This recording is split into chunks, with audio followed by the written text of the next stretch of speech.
I saw a woman psychiatrist, and she said I was OCD, one cool dude.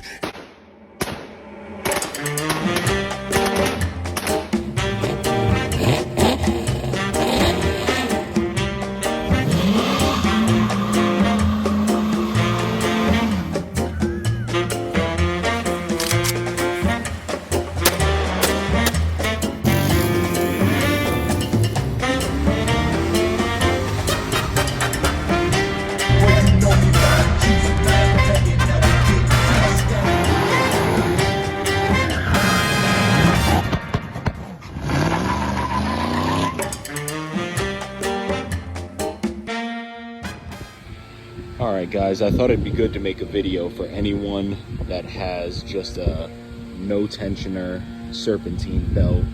So like power steering and AC delete and smog pump delete on a later model 302. So like, 86 I believe until, 93 or whatever they stopped making them in Mustangs specifically.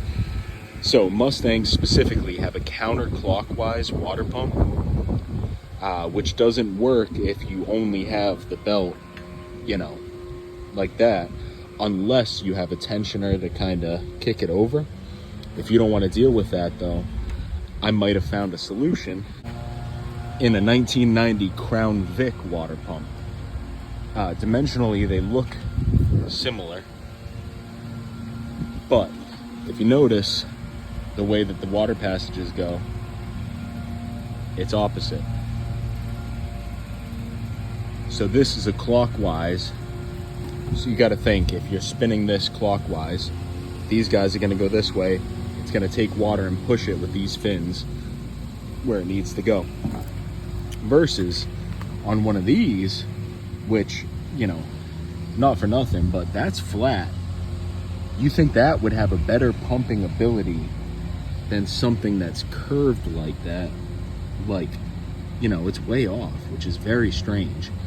But anyway, if you turn that clockwise, this would go this way, and instead of pushing water where it needs to go, it kind of scoops it.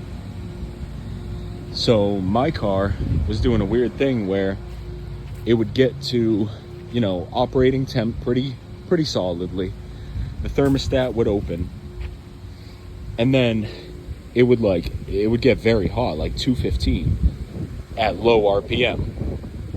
As soon as I started going at higher RPMs, so like if I was cruising down the highway in fifth, you'd see up to 217 to 220 water temp. If you dropped it down a gear to fourth and brought the RPMs to like 27, 2800, it would actually cool down to like 205, which kind of tipped me off to this being an issue, because beforehand, I never even really thought about it.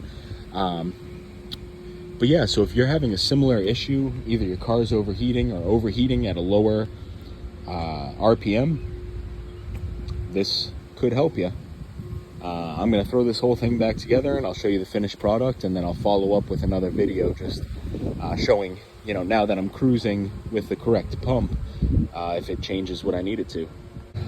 The biggest issue with a 90s Crown Vic pump, or a 1990 Crown Vic pump though, is the bolt holes don't line up. So, I might take a little Dremel and kind of cut into these a little bit, or turn it, 180 and drill brand new holes. I don't really know yet. I hate drilling holes, so who knows? We'll figure that out though. Hey, so I realized I never actually finalized that video. I never made any kind of follow-up or anything. The Crown Vic water pump worked perfectly. So being a clockwise rotation, it kept my car cool at all RPM ranges. The weird thing with the counterclockwise, the stock pump, was that it would cool the car at low RPMs or not moving, but as soon as you got onto the highway or whatever, it would spike coolant temps, or as soon as you got moving, it would spike coolant temps. So it was kind of hard to diagnose and figure out why it wasn't working, but with the Crown Vic water pump, 1990 Crown Vic water pump, it stays nice and cool now. being a supercharged car, it's always going to run hot. That's why I'd like to do a meth injection. I made a video on my cheap meth injection kit. I do still plan to install that, but some other stuff just came up, so I haven't actually gotten to it yet. But hopefully I'll put out a video soon of testing that. It's winter right now, so I'm kind of stuck, you know, with the short days, not really being able to make a video on the Mustang itself, but I am working on my Galaxy, so I'll put out a video of that in the near future of me building the engine for that and putting in a carpet. They're kind of like a backlog of videos, so timeline might be a little funky, but I'm sure people will understand. But if you guys have any questions, let me know. I mean, there's not much to say about the install. It's very basic. It's simple. It's all bolt up. The only difference was that pulley. I had to hog out the holes, and I literally just took my Dremel and elongated the holes so they still center. They still sit where they're supposed to sit because of that dowel pin in the center. But the bolt holes are just elongated. Anyway, yeah, if you guys need any help or if you have any questions, just let me know in the comments. I'll try to respond. Thanks.